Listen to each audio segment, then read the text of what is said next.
Hi everyone, in this video we're going to drive to Castleton and see if we can find somewhere to stealth camp. Let's get on the road again.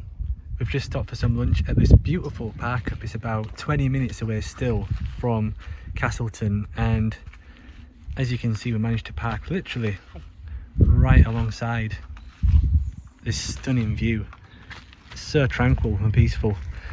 Find us that car that's whizzing Look at the behind us. on the back. Oh, so we are going to have some bacon butties. It's not quite lunchtime yet, it's only 11:15, but we're both starving, and this park up. Oh, I ain't put my. Look at this handy little tip I saw on YouTube. It's meant for, like, you know, toiletries and stuff, but I filled it with some oil. So when I get it working, there we go. Just so you don't have to bring a full bottle of oil, because obviously that would take up quite a bit of room. Also, we are on a slight bit of a wonk, so if you see me sliding, that is why. But it smells incredible.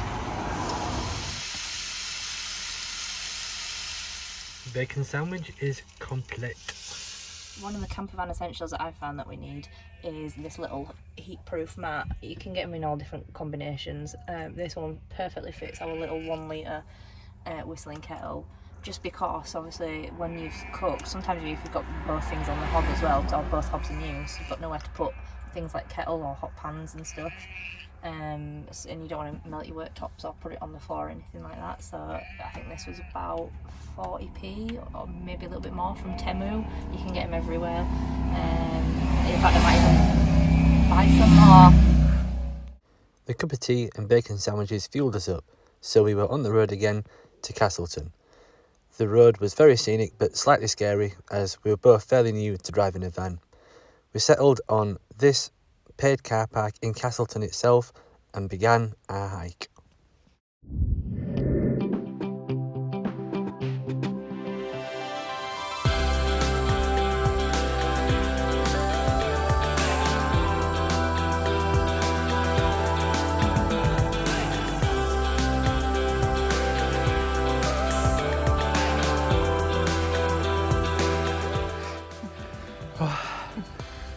Are we done yet?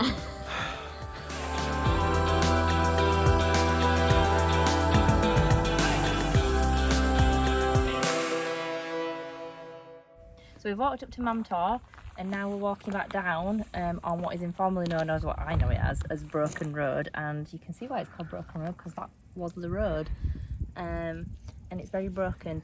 You can see little bits, like you can see more up on that bit, but on here, if you look down, you can see kind of some road markings in the middle of the road where it would have been. After completing the walk up to Mamtor and back, we decided to treat ourselves to some beer battered onion rings at the ye old Nag's Head, which is a very short walk from the car park. Absolutely delicious. Once we'd finished at the pub, we decided to move the van to our final spot for the night. Driving up the road, as you can see, there are plenty of parking spaces for overnight stays. If you go and park for the night, you'll find plenty more. It is an absolute mecca for van life here. It was so nice to see everybody's different vans. Right at the top of the road, there was even a converted horse box. This is where we've decided to park up for the night. I think, what's it called? Arthur Road? Or I can't remember. It's on Park for Night.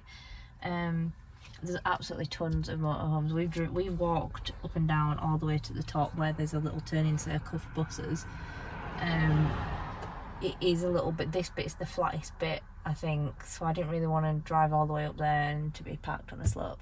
And also you've got this nice little view, and there's all the view at the front as well.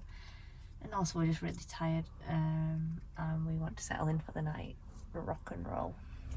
Fun fact about this knife is that I ordered it off Temu, like quite a lot of stuff, and no ID or anything, and it just came in the post courtesy of, I can't remember if it was Royal Mail or Every, but yeah, buy a knife off Temu, no ID needed.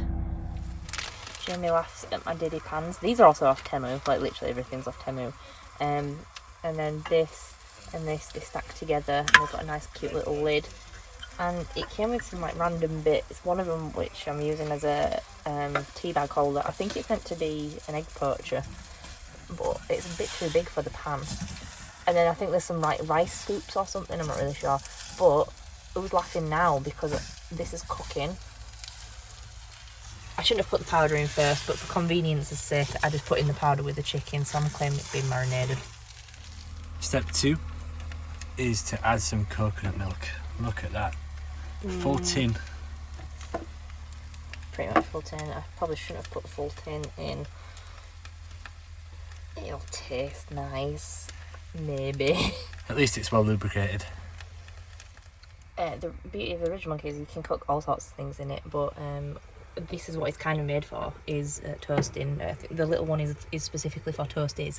This is the next one up, and I'm just going to toast some sliced focaccia because I couldn't find any naan bread in Lidl today. Our current next door neighbour, just going out for a little bit of a evening meal. Washing up time. So this is the bowl which I bought from the range. Cost about £8. As you can see, this is the right size for doing the washing up. This, however, is the one that Haley got off Temu.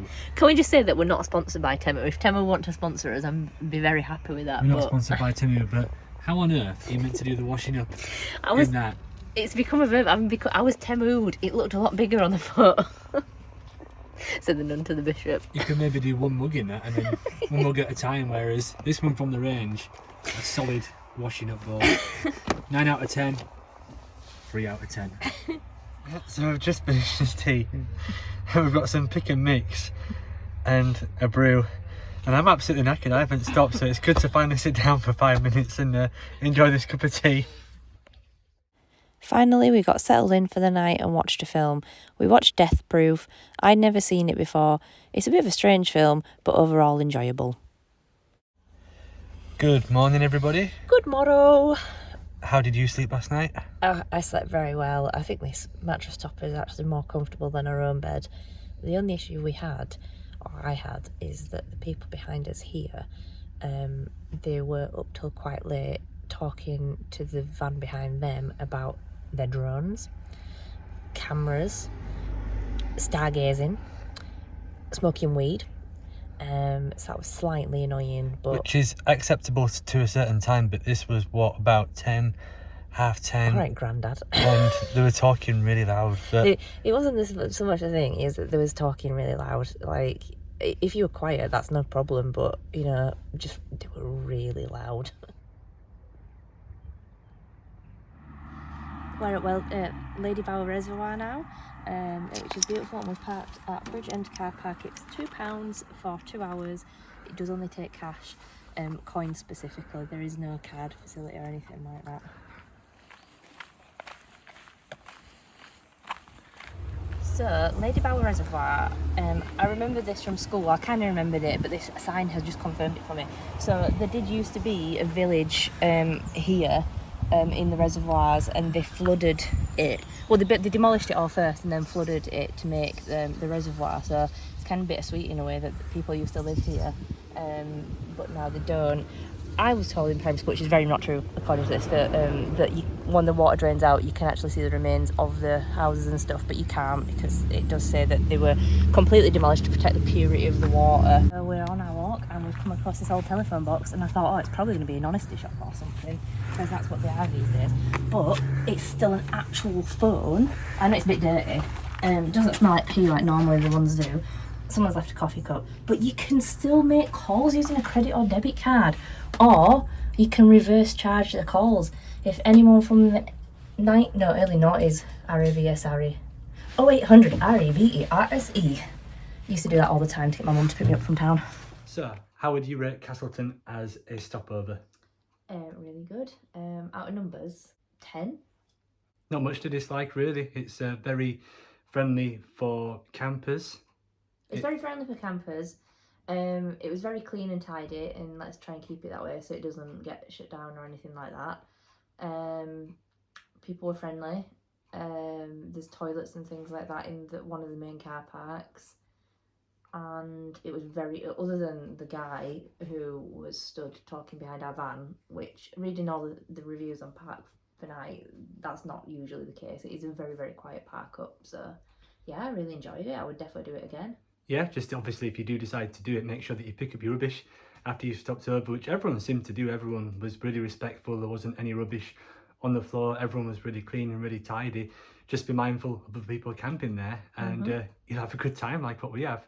So if you enjoyed this video, please click like and subscribe to this channel for more van waffle like this.